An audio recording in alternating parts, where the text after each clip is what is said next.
This is MCB Cebu Box Breaker. MCB. Basta speaker box ang iskutan, aba, dito ka na! This is MCB Cebu Box Breaker. Owned and managed by Mr. Perry and Jolly Tabulong. With contact number 0923-375-3232 or 0916-274-0287. This is MCB Cebu Box Breaker.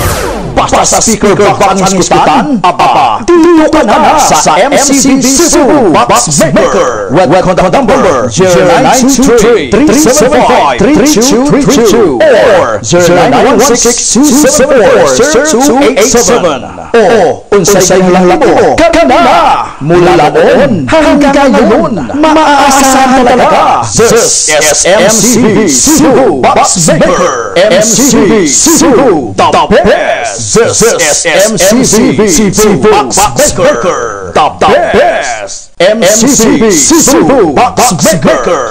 This is MCB Cebu Box Maker the best. Ito po ang Baffle Terminal na ma-recommend po namin sa inyo mga brad. Sa hindi pa ikakabit yung wire, lihain muna natin ng konti para madali po dumikit yung ating soldering lead. At syempre, ayan, napakamadali lang pong gagamitin. I-post mo lang ng konti, tsaka mo ipapasok yung wire. Mula noon hanggang ngayon, maaasahan talaga. This is MCB Cebu Box Maker. Kami po ay humingi ng pasensya sa inyong lahat, lalo na po sa mga nag-chat sa amin or sa mga nag-text po sa amin na hindi po namin nabuksan ang inyong mga message, kaya po hindi po kami nakapag-reply. At para naman po sa gustong bumili ng speaker pero maliliit lang pong ang budget, itong brand na to na speaker mga brad ay i-recommend po namin sa inyo kasi subok na po to namin mga brad. Ilan na po sa aming mga customer na sinet-upan namin nito, wala naman po silang complaint.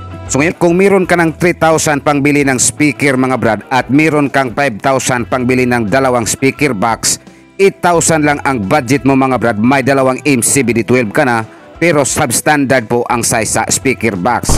So what's up mga brad, gusto nyo bang malaman kung magkano ang presyo nitong substandard na MCBD12 namin? Dito sa videong ito ay ipaalam po namin sa inyo para hindi na po kayo mahirapan sa paghintay sa aming reply. MCB Box Maker. At bakit tinatawag namin na substandard itong speaker box na to mga brad? Kasi ang sukat nito ay 16-18 by 26 inches po yon.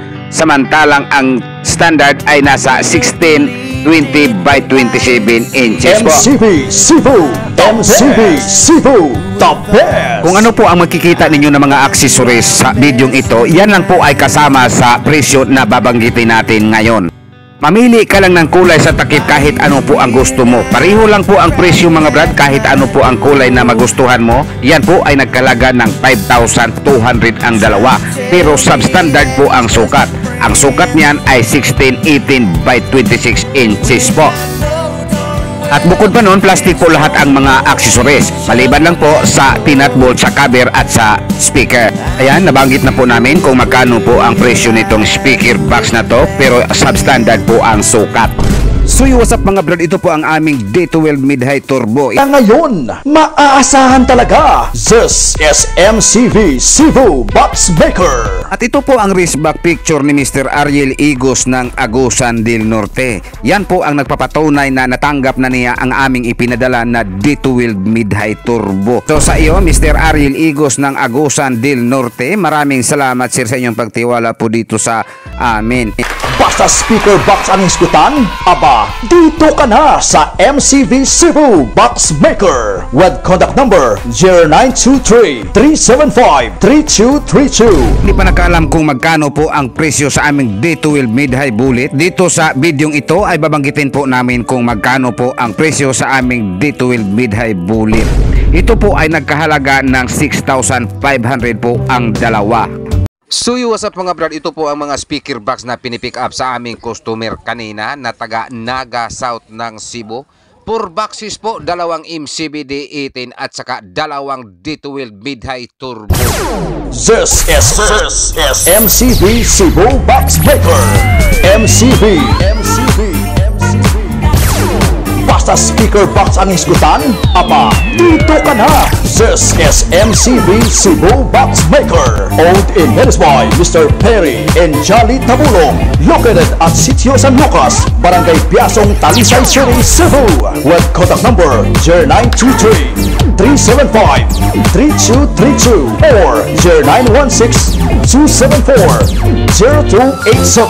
This is MCB Cebu Box Maker. Sa iyo, Mr. Customer, maraming salamat po sa inyong pagtiwala po sa amin at maraming salamat po sa inyong pag-pick up dito sa aming location sa Talisay City ng Cebu. Yung taga San Remigio Norte ng Cebu. Ayan na po ang order mo, sir. At ito po ang request mo. Double back panel at double rin ang speaker board. Ayan po. So maraming salamat, sir, sa inyong pagtiwala po dito sa amin. Sinadya po to na ipadouble ang back panel nito, mga brad, kasi malaki daw po ang speaker na ilulod niya at tapos naka-triple magnet pa po yun. Bali, sample lang po to, mga brad, sample lang po to niya kung sakali magdagdag pa raw siya ng order. Ayan, sabi niya wag lang daw to butasan na tinad sa speaker, sila lang daw magbutas kasi alam po daw niya na mas malaki po tong kaniyang speaker kaysa aming molde dito.